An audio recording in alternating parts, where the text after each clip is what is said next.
The Passion of our Lord Jesus Christ according to Matthew. One of the 12, who was called Judas Iscariot, went to the chief priests and said, "What will you give me if I betray Jesus to you?" They paid him 30 pieces of silver, and from that moment he began to look for an opportunity to betray him. On the first day of unleavened bread, the disciples came to Jesus, saying, "Where do you want us to make preparations for you to eat the Passover?" He said, "Go into the city to a certain man and say to him, 'The teacher says, my time is near. I will keep the Passover at your house with my disciples.'"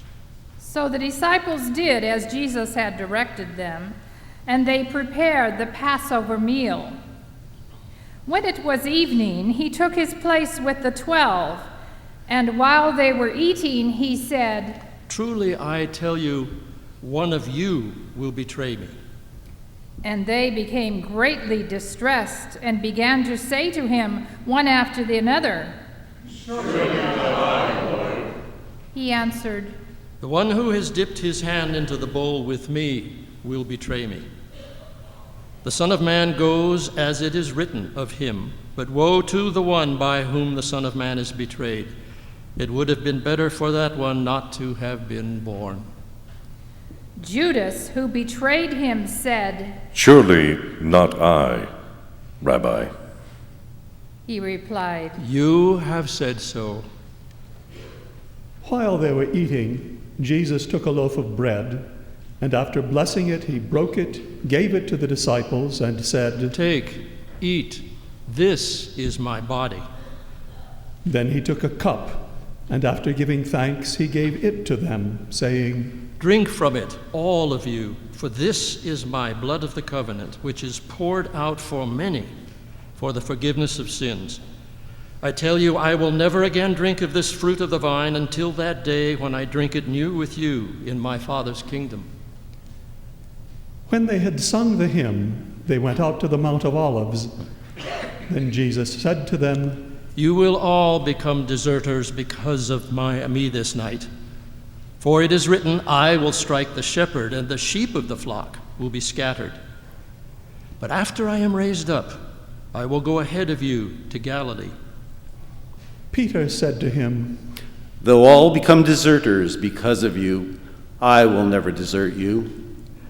Jesus said to him, "Truly I tell you, this very night before the cock crows, you will deny me 3 times. Peter said to him, "Even though I must die with you, I will not deny you." and so said all the disciples. Then Jesus went with them to a place called Gethsemane, and he said to his disciples, "Sit here while I go over there and pray." He took with him Peter and the 2 sons of Zebedee, and began to be grieved and agitated.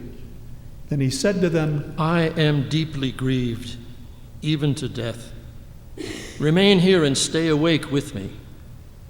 And going a little farther, he threw himself on the ground and prayed, "My Father, if it is possible, let this cup pass from me.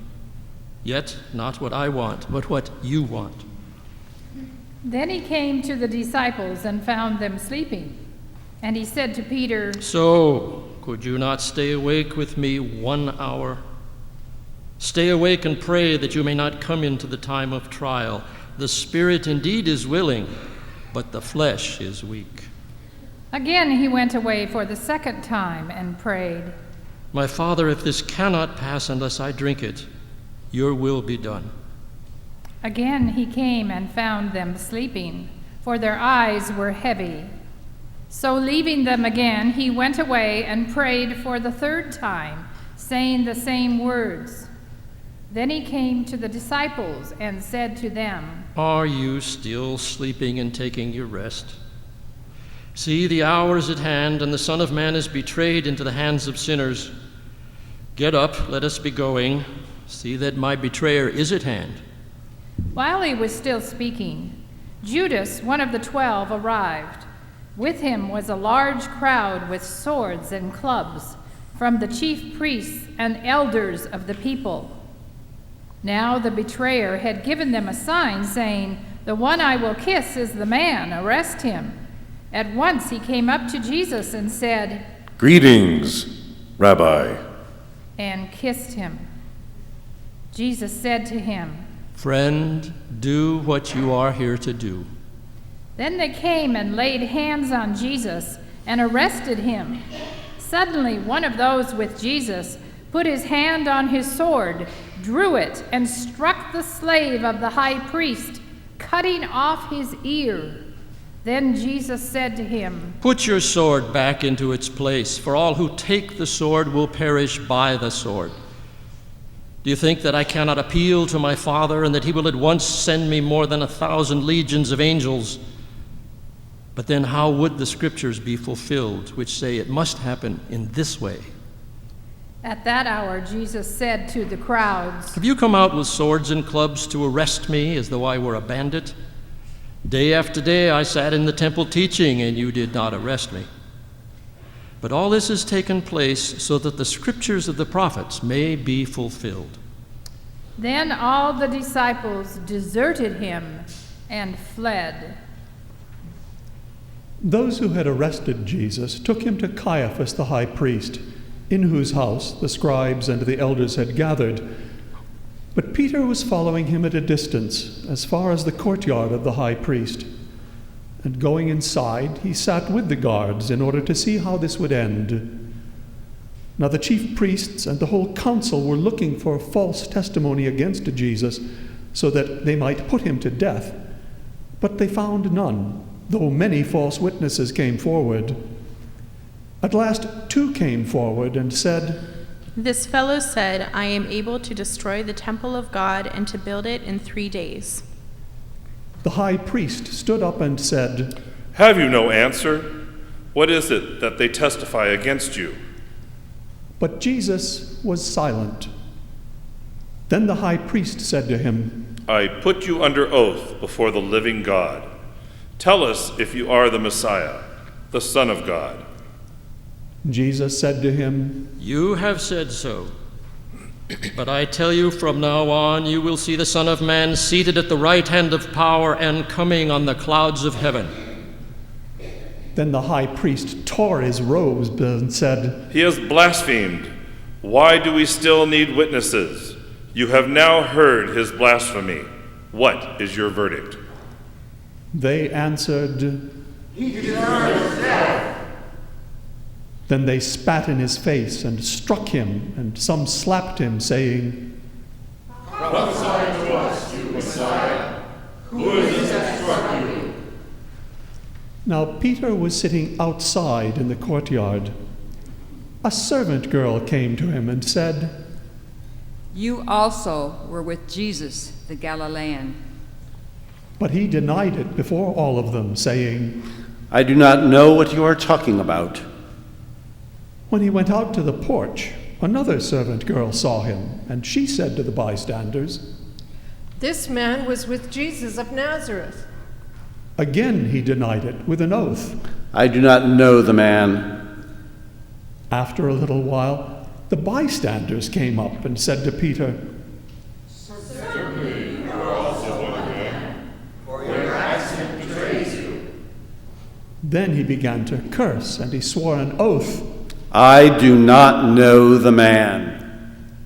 At that moment, the cock crowed. Then Peter remembered what Jesus had said, Before the cock crows, you will deny me 3 times. And he went out and wept bitterly. When morning came, all the chief priests and the elders of the people conferred together against Jesus in order to bring about his death. They bound him, led him away, and handed him over to Pilate the governor. When Judas, his betrayer, saw that Jesus was condemned, he repented and brought back the 30 pieces of silver to the chief priests and the elders. He said, I have sinned by betraying innocent blood. What is that to us? See to it yourself. Throwing down the pieces of silver in the temple, he departed. and he went and hanged himself.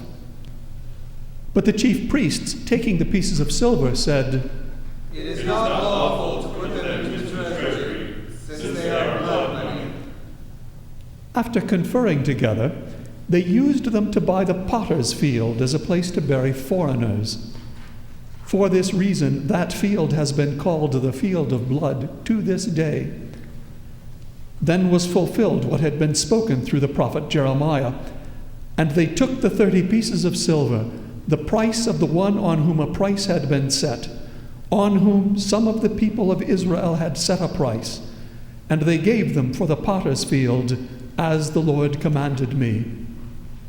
Now Jesus stood before the governor, and the governor asked him, "Are you the king of the Jews?"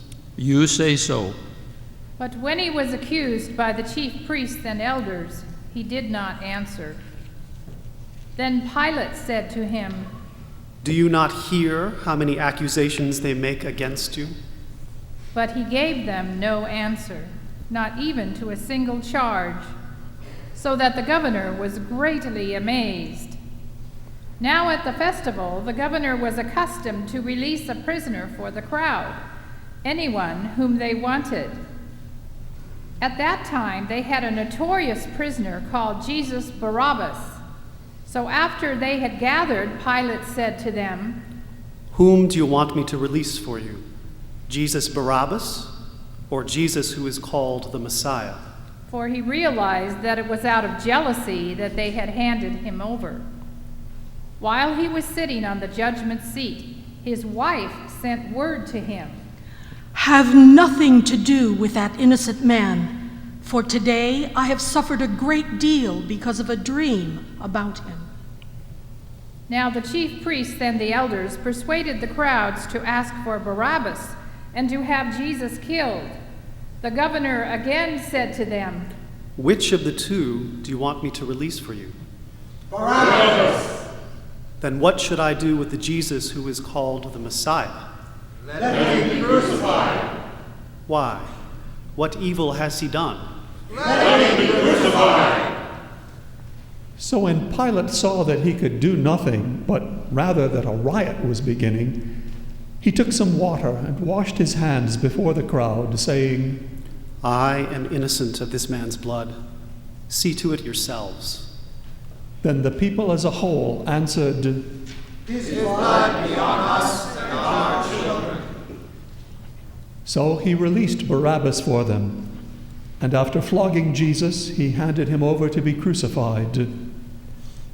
Then the soldiers of the governor took Jesus into the governor's headquarters, and they gathered the whole cohort around him. They stripped him and put a scarlet robe on him, and after twisting some thorns into a crown, they put it on his head. They put a reed in his right hand and knelt before him and mocked him, saying, "Hail, King of the Jews!" They spat on him and took the reed and struck him on the head. After mocking him, they stripped him of the robe and put his own clothes on him. Then they led him away to crucify him. As they went out, they came upon a man from Cyrene named Simon. They compelled this man to carry his cross. And when they came to a place called Golgotha, which means place of a skull, they offered him wine to drink mixed with gall, but when he tasted it, he would not drink it. And when they had crucified him, they divided his lots among themselves. Then they sat down there and kept them watch over him. Over his head they put this charge against him, which read, "This is Jesus, the King of the Jews." Then 2 bandits were crucified with him, one on his right and one on his left. Those who passed by derided him, shaking their heads and saying, "You who would destroy the temple and build it in 3 days, save yourself. If you are the Son of God, come down from the cross." In the same way, the chief priests also, along with the scribes and elders, were mocking him, saying, "He saved others, he cannot save himself. He is the King of Israel. Let him come down from the cross now, and we will believe in him. trusts in God, let God deliver him now, if he wants to. For he said, I am God's son. The bandits who were crucified with him also taunted him in the same way. From noon on, darkness came over the whole land until 3 p.m. And about 3 o'clock, Jesus cried with a loud voice, Eli, Eli, lema sabachthani. That is, my God, why have you forsaken me? When some of the bystanders heard it, they said, This man is calling for Elijah. At once, one of them ran and got a sponge, filled it with sour wine, put it on a stick, and gave it to him to drink. But the others said, Wait, let us see whether Elijah will come to save him. Then Jesus cried again with a loud voice and breathed his last.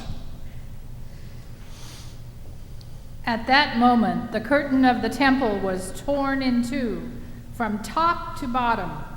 The earth shook, and the rocks were split. The tombs also were opened, and many bodies of the saints who had fallen asleep were raised.